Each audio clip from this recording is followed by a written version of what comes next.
2 years after first contact with the Weaver Collective, Marcus stood in the archive's Grand Assembly Chamber, addressing the largest gathering of intelligent species in recorded history. Representatives from over 3,000 different civilizations filled the vast space, their forms ranging from the familiar humanoid shapes of Earth and its colonies to beings of pure energy, who existed as conscious plasma clouds. The chamber itself was a marvel of cooperative engineering, designed by teams that included human architects, dragon biotechnicians, Alarian crystal singers, and Weaver reality shapers. The space adapted continuously to accommodate the environmental needs of all attendees, maintaining hundreds of different atmospheric compositions and gravitational fields simultaneously. Marcus had been chosen to deliver the keynote address, not because of his diplomatic credentials, which were still minimal, but because his story had become legend throughout the galaxy. The human who shared syrup with a dragon during a storm had become a symbol of how small acts of kindness could reshape the universe. 3 years ago, Marcus began. His words translated instantly into thousands of languages and communication methods. I was just a cargo hauler trying to survive a storm on a planet I'd never heard of. Today, that same planet serves as home to the greatest collection of knowledge and wisdom our galaxy has ever seen. Aethrin coiled nearby, the dragon's massive form serving as a living reminder of how the archive had begun. Around them, beings who had been enemies just years before worked together on projects that would benefit all their species. The transformation still amazed Marcus every time he witnessed it. The archive has proven something that many of us had forgotten, Marcus continued. Intelligence is not rare in this universe. Wisdom is not limited to any single species. What makes us special is not our individual capabilities, but our ability to combine our knowledge and perspectives into something greater than the sum of our parts. The assembly responded with various forms of approval, from traditional applause to harmonic resonances to bioluminescent displays. Each species expressed enthusiasm in their own way, but the message was universal. They had found something worth preserving and protecting. Together, the archive's influence had spread far beyond. Kepler Forschungsgruppe joint research stations had been established throughout the galaxy, each one a miniature version of the main facility. Trade routes that had been disrupted by centuries of conflict were reopening, as former enemies became partners. Technologies that had been hoarded by individual species were being shared freely, leading to innovations that no single civilization could have achieved alone. Marcus activated the chamber's holographic displays, showing the real-time status of archive operations across the galaxy. Hundreds of projects were active simultaneously, terraforming efforts that could restore dead worlds, medical research that promised to cure diseases that had plagued entire species, and communication technologies that were breaking down the last barriers between different forms of consciousness. But our greatest achievement, Marcus said, highlighting a section of the display that showed population and quality of life statistics, is that galactic conflict has dropped to its lowest level in recorded history. When beings have access to the knowledge and resources they need to thrive, they stop fighting over scraps. The statistical evidence was overwhelming. War-related casualties across the galaxy had decreased by 90% since the archive's establishment. Trade volume had increased exponentially as species found new markets for their unique products and services. Scientific advancement was accelerating at rates that would have been impossible under the old system of isolated civilizations. Even the most skeptical observers had to admit that the archive represented a fundamental shift in how galactic civilization operated. Competition hadn't disappeared, but it had been transformed from destructive conflict into constructive rivalry to contribute the most valuable knowledge to the common good. Marcus's personal communicator chimed with an urgent message from deep space monitoring stations. Another signal had been detected from beyond the galaxy, but this one was different. Instead of a request for contact, it was a warning. The assembled delegates sensed his change in demeanor, and a hush fell over the chamber. Marcus activated his private communication link with Aethrin, sharing the message through their established mental connection. The dragon's reaction was immediate and troubling. "We've received a message from the Intergalactic Monitoring Network," Marcus announced to the assembly. "It appears that not all beings in the universe are pleased with our recent progress." The holographic displays shifted to show the incoming transmission. The message was brief but chilling. "Your beacon of cooperation attracts unwanted attention. Ancient enemies stir in the void between galaxies. Guard what you have built, for forces that consumed entire universes now turn their gaze toward your light. The assembly erupted in concerned discussion as beings debated the implications of the warning. Marcus felt a chill of recognition as he remembered the visions Ethran had shared during their first encounter in the sanctuary. The ancient enemy that had scattered the dragon civilization was still out there, and the Archive's success had apparently drawn its attention. "We always knew this was a possibility," Marcus said, raising his voice to quiet the assembly. "The Archive represents everything that Force of Destruction opposes. Cooperation instead of conquest, wisdom instead of ignorance, hope instead of despair." Ethran moved to the center of the chamber and began broadcasting directly to every being present. The dragon's message carried undertones of ancient memory and hard-won wisdom.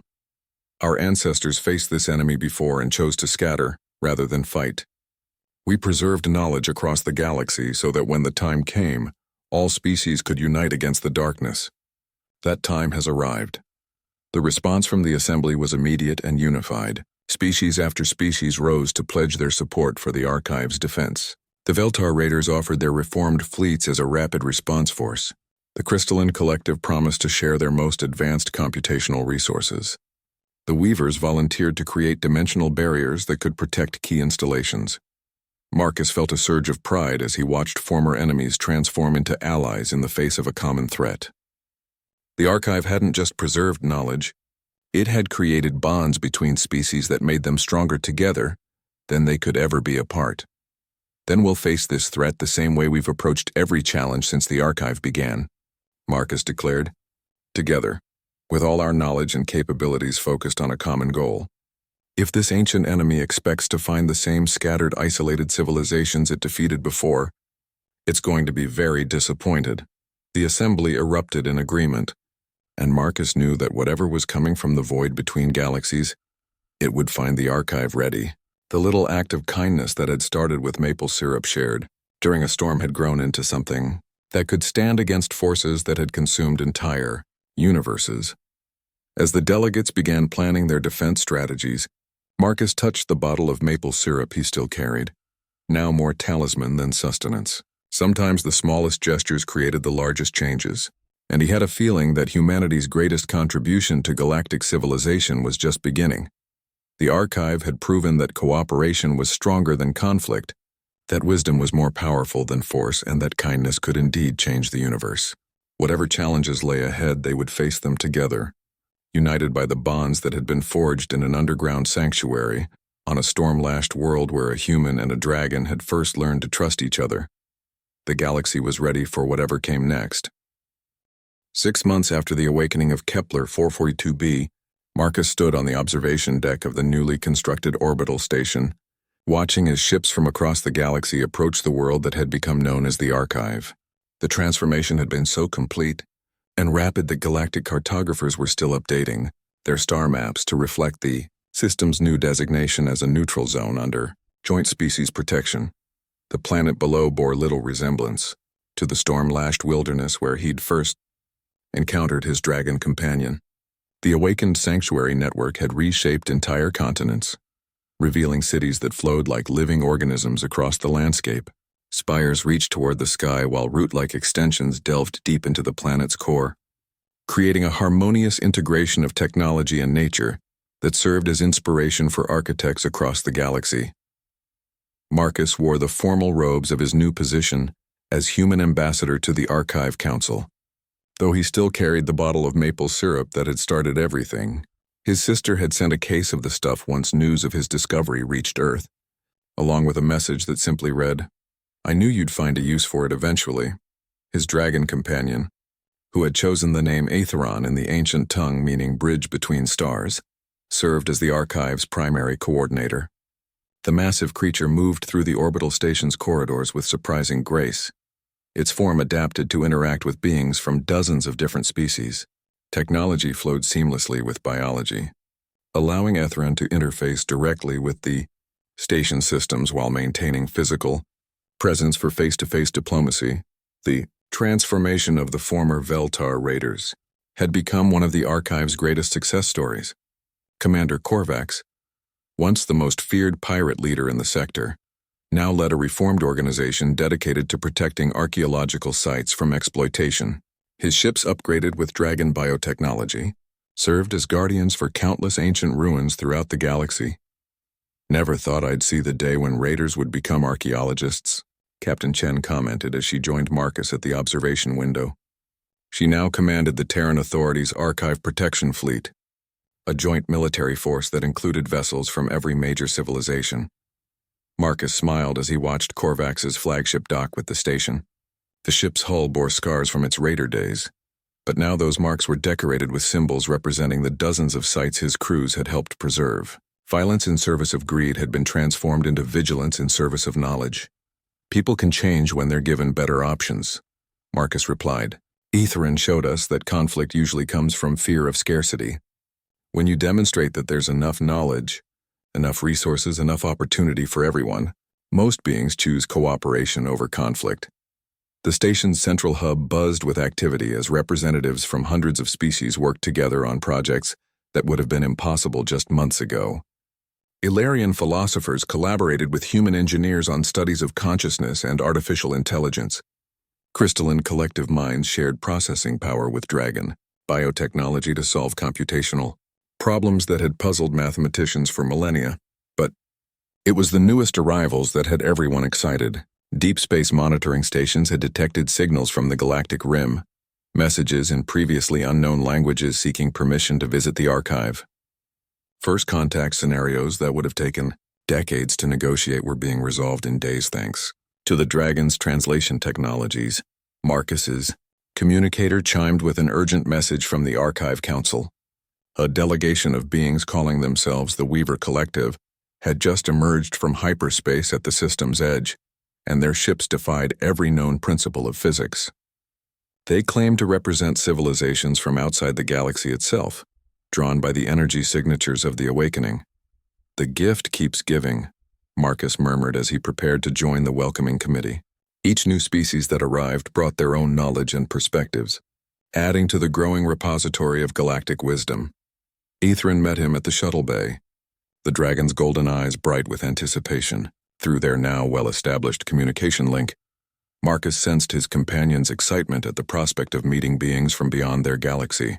The archive had already exceeded its creator's wildest dreams, but this contact promised to open entirely new chapters in the story of galactic civilization. The shuttle flight to the Weaver ships gave Marcus time to reflect on how much had changed since that storm-lashed night when he'd offered maple syrup to an injured alien.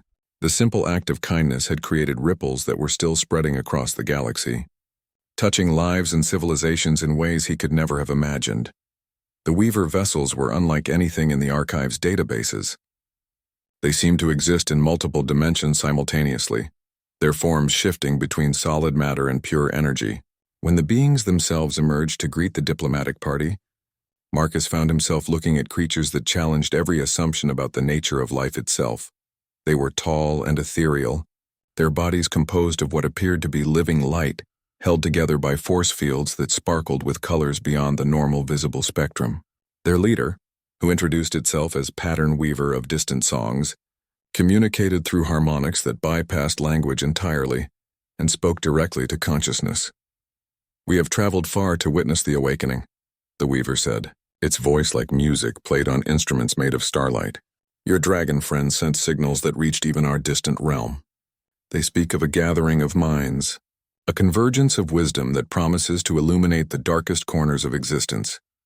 Etherin responded with complex harmonics that the archive's translation systems struggled to process. The exchange between Dragon and Weaver created resonance patterns that affected everyone present, filling them with sensations of vast distances bridged and ancient loneliness finally ended. Marcus realized he was witnessing something that transcended even first contact. This was a reunion of cosmic proportions, a gathering of intelligence that spanned not just species but entire galaxies. The archive was becoming something its creators had never envisioned, a nexus point where consciousness itself could evolve to new levels of understanding. The implications were staggering. If beings from outside the galaxy were drawn to what was happening here, what other forms of intelligence might be watching from even greater distances? The dragons had built a sanctuary for knowledge, but they had accidentally created a beacon that called to every thinking being in the universe. As the diplomatic party toured the Weaver ships, Marcus marveled at technologies that made even dragon biotechnology seem primitive. The Weavers had learned to manipulate the fundamental forces that held reality together, creating tools and vessels from the fabric of space-time itself. "Your species shows great promise," Pattern Weaver of Distant Songs told Marcus during a private moment. "Few beings possess the combination of curiosity and compassion necessary to bridge differences between civilizations." The dragons chose their first human ally well. Marcus felt the weight of that assessment, understanding that his role in the Archive's creation had marked humanity as a species worthy of trust among beings whose power dwarfed anything Earth had ever imagined. The responsibility was humbling, but it was also inspiring. The tour concluded with the Weavers agreeing to establish a permanent embassy at the Archive. Their knowledge of interdimensional physics and consciousness manipulation would add new dimensions to the growing repository of galactic wisdom. In return, they expressed fascination with human concepts of individual growth and emotional development. As they returned to the orbital station, Marcus reflected on the chain of events that had brought them to this point. A storm, an injured dragon, and a bottle of maple syrup had somehow catalyzed the most important development in galactic history. The battle above was unlike anything in recorded galactic history. Marcus watched through the sanctuary's external sensors as dragon ships danced through space with organic grace, their hulls flowing like liquid metal while unleashing weapons that seemed to bend reality itself. The Veltar fleet, despite their reputation for ruthless efficiency, found themselves completely outmatched by technology they couldn't understand or counter. The Raiders' planet-cracking weapons, so devastating against static targets, proved useless against ships that could phase shift through different dimensions. Their plasma cannons and missile salvos passed harmlessly through dragon vessels that existed partially outside normal spacetime. It was like watching primitive spears thrown at ghosts. "Marcus, you need to see this," Captain Chen's voice crackled through the comm. "The dragon ships aren't just winning, they're toying with the Raiders. It's like they're demonstrating the futility of using violence against their people." Through the sanctuary's translation system, Marcus sensed his companion's complex emotions about the battle. There was satisfaction at seeing the Raiders defeated, but also sadness at the necessity of violence. The dragons had evolved beyond the need for conquest, viewing war as a failure of communication rather than a tool of policy. The Veltar fleet began to break formation as their commanders realized the hopelessness of their situation. Several ships attempted to flee, but the dragon vessels herded them with invisible force fields that guided rather than destroyed. Marcus began to understand that this wasn't an extermination. It was a lesson. His companion moved to the chamber's central communication array and began transmitting directly to the Raider fleet. The message was translated through the sanctuary systems, reaching every ship simultaneously in their native languages. "You have sought to steal what belongs to the memory of civilizations." The dragon's words echoed through space. "Knowledge is not a commodity to be hoarded or weaponized. It is a gift to be shared with those who prove themselves worthy through wisdom and compassion." The response from the Veltar flagship was predictably hostile. Their commander, a scarred veteran named Korvax, whom Marcus recognized from military intelligence reports, rejected any possibility of surrender or negotiation. The Raiders had built their reputation on taking what they wanted by force, and admitting defeat to inferior beings would destroy their credibility across the sector. What happened next demonstrated why the dragons had survived as a species for millions of years while countless aggressive civilizations had destroyed themselves. Instead of obliterating the Raider fleet, the dragon ships began broadcasting something that made Marcus's enhanced sensors spike with energy readings he'd never seen. Before every Veltar ship simultaneously began receiving data downloads directly into their navigation computers. Star charts, archaeological site locations, and technological specifications flowed into their systems faster than their security protocols could block. But this wasn't attack data or viruses.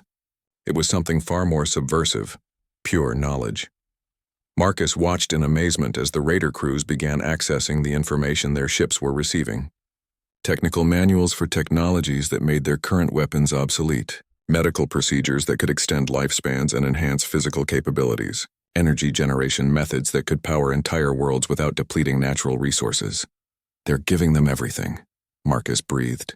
The dragons are sharing their entire technological database with people who came here to destroy them. Through the sanctuary's translation system, his companion's response carried tones of ancient wisdom. Ignorance breeds fear, and fear breeds violence. Knowledge shared freely removes the desperation that drives beings to take what they believe they cannot earn. The transformation of the Veltar fleet was swift and dramatic. Ship after ship powered down their weapons as crews became absorbed in studying technologies that promised to revolutionize their understanding of the universe. Commander. Korvax's angry transmissions grew less frequent, as even he couldn't ignore the implications of what his people were receiving. Captain Chen's voice broke through Marcus's fascination with the space battle. Marcus were detecting massive energy buildups throughout the planet's crust. Whatever that sanctuary is doing, it's affecting the entire world. Marcus turned to his companion, who was activating systems he hadn't seen before. The chamber's displays showed a planetary network of similar sanctuaries, all of them coming online simultaneously. Kepler 442b wasn't just hiding one dragon refuge. It was the central hub of a network that spanned the entire world. You're awakening everything, Marcus realized. This whole planet is one massive preservation site. The dragon's confirmation carried undertones of anticipation. For thousands of years, the planetary network had remained dormant, waiting for the right circumstances to reveal itself. The arrival of the scattered dragon fleet provided those circumstances. Kepler Torax was about to transform from a seemingly empty world into the galaxy's greatest center of learning and technological advancement. Marcus's sensors detected ships dropping out of hyperspace throughout the system. Not just dragon vessels, but representatives from dozens of species, drawn by the massive energy signatures emanating from the planet. Word was spreading across the galaxy that something unprecedented was happening in the Kepler 442 system.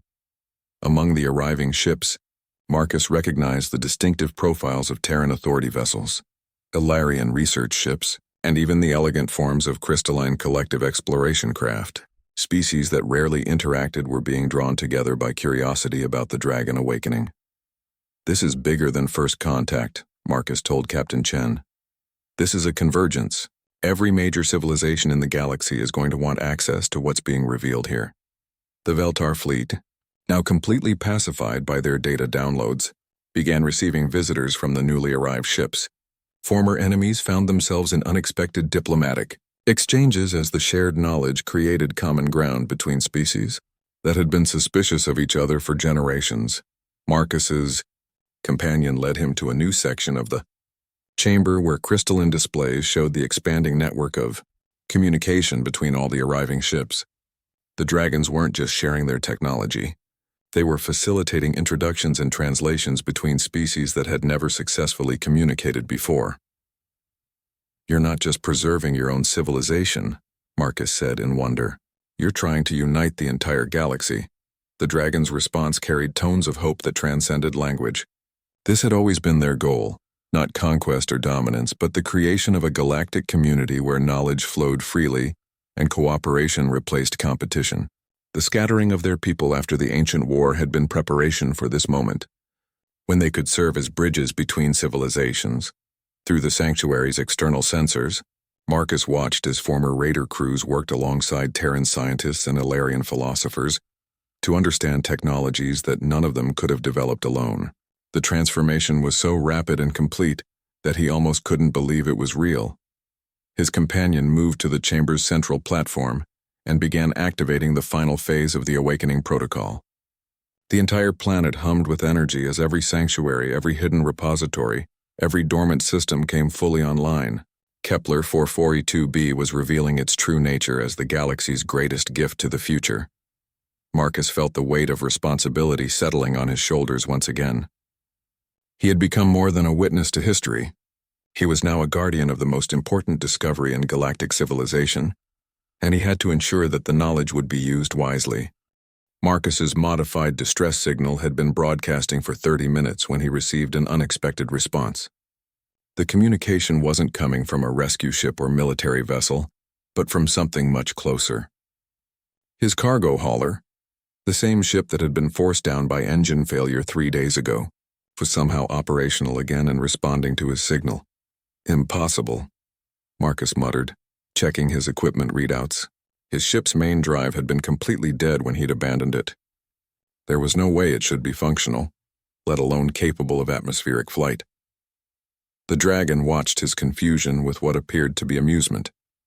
It moved to another section of the chamber's control platform and activated a series of crystalline displays. The images that appeared showed Marcus's ship, but not as he'd left it. Tendrils of organic-looking technology had grown across its hull, integrating with the existing systems in patterns that defied conventional engineering. "You fixed my ship," Marcus said in amazement. "While we were running from the raiders, some part of this ancient technology was repairing my hauler." The dragon's response carried tones of confirmation and something that might have been pride. The sanctuary's systems weren't just defensive, they were proactive. Any technology brought within range was automatically analyzed and, if deemed beneficial, improved upon. Marcus's ship had been upgraded with dragon biotechnology that made its original specifications seem primitive by comparison. The drilling sounds above grew more intense, accompanied by the sharp crack of explosives. The Veltar weren't being subtle about their breach attempts. Marcus's tactical display showed multiple entry points being simultaneously attacked. The raiders had brought enough firepower to level a small city. Marcus activated his ship's communication system and was amazed to find that the upgrades included enhanced range and encryption capabilities. His modified hauler could now communicate across star systems and access military frequencies that should have been far beyond its original specifications. "Emergency. Signal to any Terran Authority vessels in the Kepler 442 system," Marcus broadcast. "This is civilian hauler Wandering Star with priority archaeological discovery. Ancient ruins under attack by Veltar raiders, requesting immediate assistance." The response came faster than he'd dared hope. Captain Sarah Chen of the Terran Authority cruiser. Defiant acknowledged his transmission with barely concealed excitement in her voice. Marcus's sister had always said their family name carried weight in military circles, but he'd never expected that influence to extend this far into unexplored space. "Marcus Chen, you magnificent bastard," came the familiar voice through the comm. "When your beacon went active, Command sent us to investigate. We're 40 minutes out with a full battle group. Can you hold position until we arrive?" Marcus looked around the ancient chamber, then at the dragon who had somehow become his partner in the most important discovery of his lifetime. The creature's eyes held determination that transcended species barriers. They would hold this position because they had to. Too much knowledge, too much history hung in the balance. Affirmative, defiant. "But I need you to understand what you're walking into. This isn't just an archaeological site. It's a functioning repository of technology that makes our best ships look like stone tools. The Veltar aren't here for treasure. They're here for weapons that could tip the balance of power in this entire sector." The dragon moved to another control panel and began activating systems that Marcus hadn't seen before. The chamber filled with new harmonic frequencies, and he felt the vibrations of massive machinery awakening deep within the planet's crust. Whatever the creature was doing, it was preparing the sanctuary's defenses. Energy readings spiked throughout the complex as ancient weapon systems came online. The dragon civilization might have been peaceful by nature, but they hadn't been naive about the hostile forces in the galaxy. They'd built their refuges to last and to fight when necessary. Above them, the drilling suddenly stopped. Marcus's sensors detected confusion among the raider forces as their equipment began malfunctioning. The sanctuary's defensive systems were creating interference patterns that disrupted Veltar technology without harming the ancient dragon systems or Marcus's upgraded ship. "They're having technical difficulties," Marcus reported to Captain Chen. "The site's defenses are active and apparently selective about what technology they allow to function." The dragon's communication through the chamber's translation system carried undertones of grim satisfaction. The raiders had expected to find helpless ruins ripe for plunder. Instead, they'd encountered a fortress that had been waiting thousands of years for someone worthy to activate its defenses. Marcus watched the tactical displays as the Veltar forces regrouped on the surface. They were bringing up heavier equipment, weapons designed to crack planetary crusts and access underground installations. The sanctuary's defenses were impressive, but they were also ancient. There was no guarantee they could withstand a sustained assault from modern military hardware. Dragon tech is incredible, Marcus told Captain Chen. But these raiders have planet crackers in their fleet. We're going to need more than defensive systems to stop them. The dragon heard this assessment and moved to a section of the chamber Marcus hadn't seen it access before. The creature's claws danced across control surfaces that responded with cascading displays of stellar cartography. Star charts appeared showing not just this system, but the entire region of space around it. Suddenly, Marcus understood what the dragon was showing him. The sanctuary wasn't just a repository of knowledge, it was a communication hub. The ancient network that connected dragon refuges across the galaxy was still functional, and his companion was using it to send a signal that would reach far beyond this single world. The response was immediate and overwhelming. Marcus's sensors detected massive energy signatures materializing at the edge of the star system. Ships were dropping out of hyperspace, but these weren't human or Veltar vessels. They were constructs of organic technology that seemed to grow and shift as he watched. "Marcus, are you reading these sensor contacts?" Captain Chen's voice carried a mixture of awe and concern. "We're detecting vessels of unknown configuration entering the system. Their energy signatures are off the charts." The dragon's response through the translation system carried tones of relief and welcome. These weren't invasion ships, they were the remnants of the dragon fleet. Scattered survivors who had been waiting for a signal from one of their lost sanctuaries. Confirmation that their heritage still survived somewhere in the galaxy. Marcus realized he was witnessing something unprecedented in galactic history. The dragon diaspora was coming home, drawn by a signal that his simple act of kindness had helped to send. What had started with sharing maple syrup during a storm was becoming a reunion thousands of years in the making. The Veltar fleet on the surface detected the new arrivals and immediately shifted to a defensive posture. Their planet-cracking weapons were impressive against static targets, but they weren't designed for ship-to-ship combat against opponents who understood their technology better than they understood it themselves. Defiant. "This is about to become a very interesting battle," Marcus transmitted. "I suggest you coordinate with the incoming dragon ships. Something tells me they have a few thousand years of grievances to settle with raiders who traffic in stolen ancient technology." Above them, the first energy beams began exchanging fire between the opposing fleets. But down in the sanctuary, Marcus and his dragon companion worked together to ensure that no matter who won the battle above, the knowledge and history of an ancient civilization would survive to see another dawn. The tunnel system was far more extensive than Marcus had imagined. As they moved deeper underground, his suit's sensors revealed a network of passages that stretched for kilometers in every direction. Some were natural formations carved by underground water systems, but others showed clear signs of artificial construction. The walls bore markings that seemed to shift and change in his peripheral vision, covered in symbols that hurt to look at directly.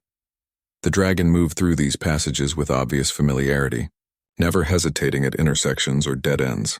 It knew exactly where it was going, which confirmed Marcus's growing suspicion that this creature's presence on Kepler 442b was far from accidental. Every few hundred meters it would pause and listen intently, its massive head tilting towards sounds only it could hear. Above them, the muffled sounds of the raider search party grew fainter. The Veltar were thorough, but they were also impatient. Marcus had encountered their kind before during his shipping runs through contested space. They preferred quick raids and easy targets. A complex underground pursuit would test their commitment to capturing one dragon, no matter how valuable. As they descended deeper, the temperature began to rise. Marcus's suit registered geothermal activity somewhere below, and the air grew thick with minerals that made his equipment work harder to maintain breathable atmosphere. The dragon seemed unaffected by the changes, if anything appearing more comfortable as the environment became more hostile to human physiology. They emerged into a vast underground chamber that took Marcus's breath away. The space was enormous, easily large enough to house a small city. Crystalline formations jutted from the walls and ceiling, pulsing with a soft bioluminescent glow that bathed everything in shades of blue and green.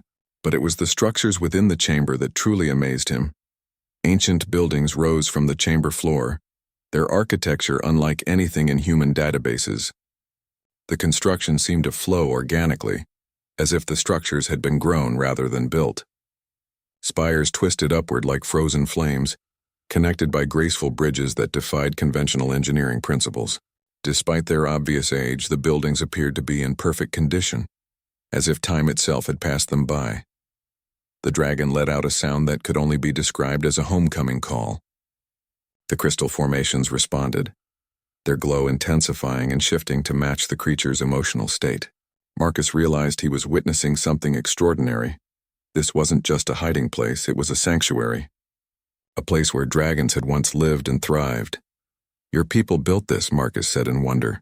The dragon turned to look at him, and he saw acknowledgement in those ancient eyes. "This is why you came here. You knew about this place." The creature led him to the center of the chamber, where a circular platform rose from the floor. The surface was covered in the same shifting symbols he'd seen in the tunnels, but here they were larger and more complex. As the dragon approached, the symbols began to glow with increased intensity.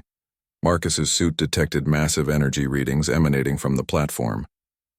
This wasn't just architecture, it was technology. Ancient, sophisticated technology that still functioned after what must have been thousands of years. The implications made his head spin. The dragon moved to specific locations around the platform, touching certain symbols with its claws.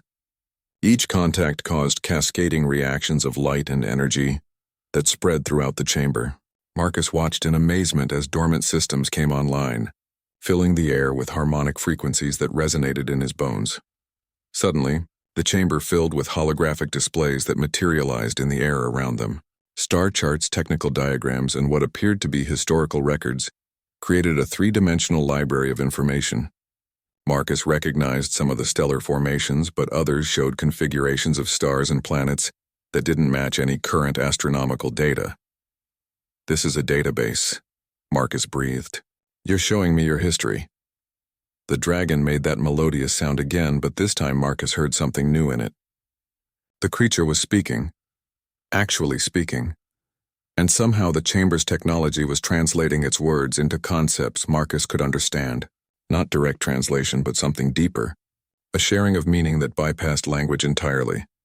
Images flowed through his mind, not his own memories, but the dragon's. He saw worlds where creatures like his companion soared through skies of impossible colors, their civilizations spanning star systems and reaching across galaxies. They were builders, explorers, and guardians of knowledge. They had achieved harmony between technology and nature in ways that human science was only beginning to imagine. But then came darker visions. War with something ancient and malevolent. A force that consumed worlds and left only emptiness in its wake. The dragons had fought valiantly, but they were scholars and artists first, warriors only by necessity. One by one, their worlds fell. Their people scattered to the far corners of the galaxy, carrying fragments of their knowledge to hidden refuges like this one. Marcus saw how his companion had been captured while trying to activate another such refuge, tortured by the Veltar raiders who wanted to exploit dragon technology for their own purposes. The creature had escaped during a prisoner transfer, but not before learning that the raiders had discovered the location of several dragon sanctuaries. This world was next on their list. They're not just hunting you, Marcus realized. They're hunting your entire heritage. The dragon's response carried tones of desperate urgency. The raiders above weren't just a search party. They were scouts for a larger fleet. Ships equipped with planet-killing weapons that would sterilize any world they couldn't completely control. If they found this sanctuary, they would destroy it rather than risk the knowledge falling into other hands. Marcus felt the weight of responsibility settling on his shoulders. He was just a cargo hauler, a civilian who transported goods between star systems and tried to stay out of galactic politics. But somehow he'd become the only thing standing between an ancient civilization's last refuge and its complete destruction. The chamber's systems detected something that made every crystal formation pulse with alarm. The dragon's head snapped toward the ceiling, and Marcus's suit picked up the vibrations of heavy footsteps in the tunnels above. The Veltar had found the entrance to the underground complex. "How long do we have?" Marcus asked. The answer came not in words but in images.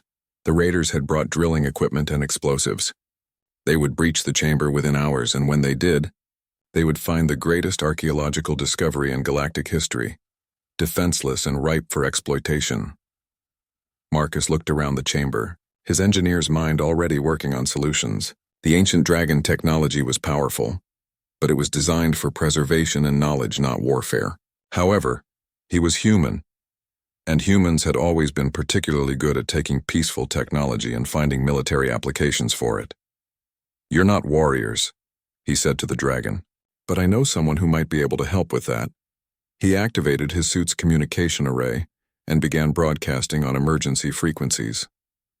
Somewhere in this star system, his distress beacon was still transmitting.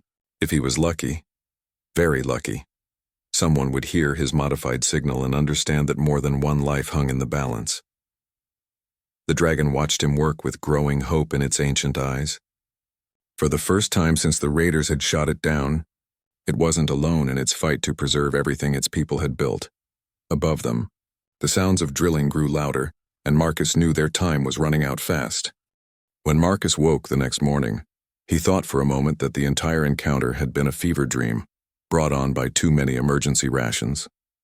Then he turned his head and saw the dragon curled around his shelter like a living wall of scales, its massive form creating a windbreak that had probably saved his life during the night. The storm had passed, leaving behind a world transformed. The alien forest glittered with moisture, and twin suns cast rainbow prisms through the lingering water droplets. But Marcus barely noticed the beauty around him. His attention was fixed on the creature that had chosen to remain by his side rather than disappear into the wilderness. The dragon's golden eyes opened as Marcus stirred, and the intelligence he saw there was even more pronounced in the daylight. This wasn't just an animal that had accepted help. This was a sentient being that had made a conscious decision to stay. The thought both thrilled and terrified him. Marcus checked his communication equipment, hoping the storm's passing might allow him to contact the rescue beacon he'd activated when his ship went down. Static filled the comm channels, but buried in the white noise, he caught fragments of something that made his blood run cold. Multiple ships were approaching the planet, and from the aggressive formation patterns his sensors detected, they weren't here for a friendly visit. The dragon seemed to sense the change in Marcus's demeanor. It raised its great head and looked toward the sky with what appeared to be recognition and fear.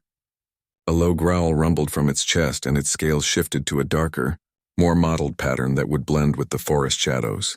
Through his binoculars, Marcus spotted the first ships breaking through the upper atmosphere. They were sleek, predatory vessels with angular hulls that seemed designed for one purpose: war. As they descended, he caught sight of their markings and felt his stomach drop. Veltar raiders, one of the most ruthless pirate fleets in this sector of space. The dragon beside him made a series of complex sounds, almost like it was trying to explain something. Marcus might not understand the language, but the creature's agitation was unmistakable. These weren't random pirates passing through. They were here for the dragon. Marcus remembered the energy weapon burns on the creature's hide and suddenly understood. The dragon hadn't been caught in the storm by accident. It had been fleeing from these raiders when they shot it down. Now they'd tracked their prize to this planet, and Marcus was caught in the middle of something far bigger than a simple rescue operation. The ships landed in a clearing about 2 kilometers away, close enough that Marcus could hear the whine of their engines through his suit's audio pickups. Through his binoculars, he watched armed figures disembarking. They moved with military precision, spreading out in search patterns that would eventually lead them to this location. The dragon looked at Marcus with what seemed like apology and regret, as if it understood that its presence had put him in danger.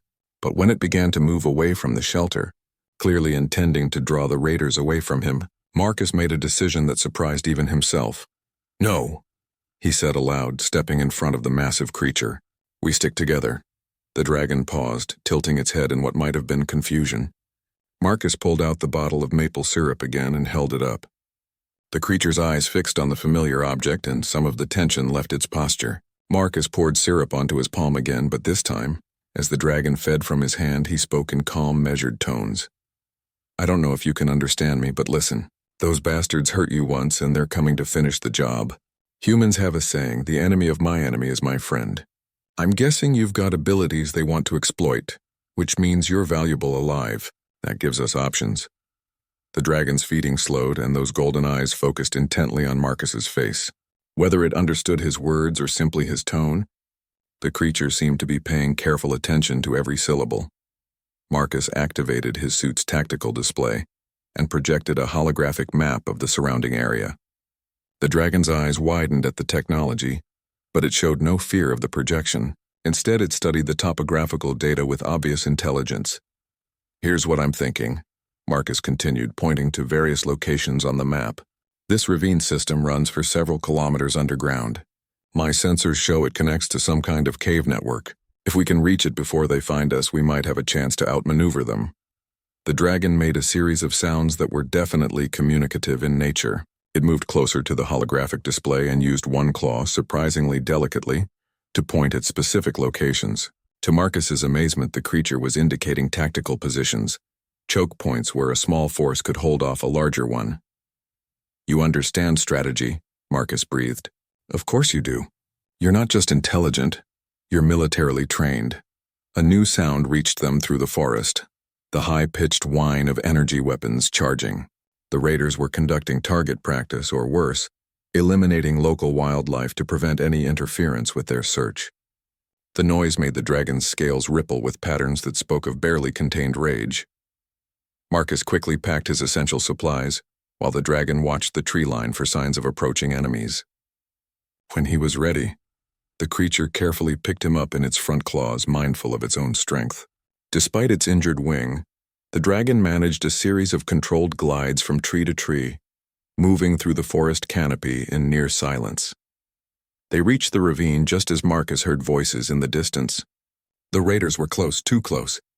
The dragon deposited him at the edge of the rocky depression and looked back toward the sounds of pursuit. For a moment, Marcus thought it might be considering making a stand here. "Don't even think about it," Marcus whispered. "They've got weapons that can hurt you, remember? We're not heroes, we're survivors. Let's act like it." The dragon's response was another one of those melodious sounds, but this time, there was something almost like humor in the tone. Marcus could have sworn the creature was agreeing with his assessment of their situation. They descended into the ravine as the first raider scouts emerged from the tree line behind them. Marcus's tactical display showed multiple heat signatures converging on their last known position. The hunt had officially begun. In the depths of the rocky canyon, surrounded by alien stone formations that looked like the ribs of some massive fossilized beast, Marcus found himself trusting his life to a creature he'd met less than 24 hours ago. The dragon led the way through narrow passages with the confidence of familiarity, suggesting it had used these tunnels before. "You've been here before," Marcus realized aloud. "This planet isn't random. It's important to you somehow." The dragon paused and looked back at him, and in that ancient gaze, Marcus saw confirmation of his suspicion. This world held secrets, and he was about to discover just how deep they ran. The storm hit Kepler 442b with the fury of a dying star. Rain lashed against the emergency shelter's reinforced walls, while wind howled through the alien forest like some primordial beast.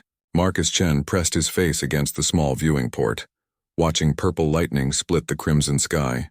He'd been stranded on this godforsaken planet for 3 days now, ever since his cargo hauler had been forced down by engine failure. The shelter's power flickered again, casting dancing shadows across the cramped interior. Marcus checked his supplies for the 100th time.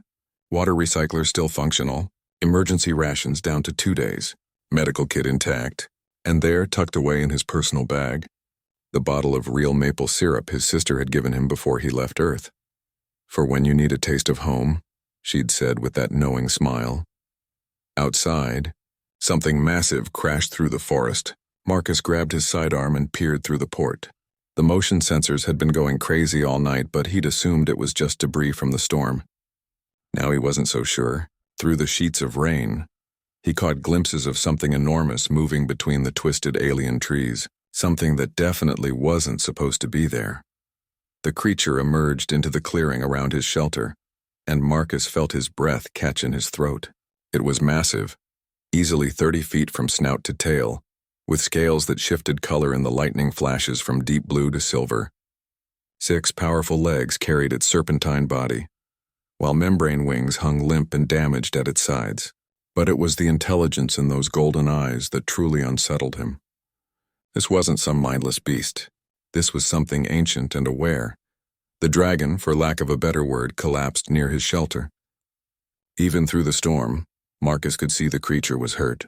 One wing hung at an unnatural angle, and dark fluid that might have been blood seeped from wounds along its flank. It raised its great head toward the shelter, and those golden eyes seemed to look directly at him through the viewing port. Marcus found himself moving before his rational mind could object. He sealed his emergency suit and checked the atmosphere readings. Breathable, if barely.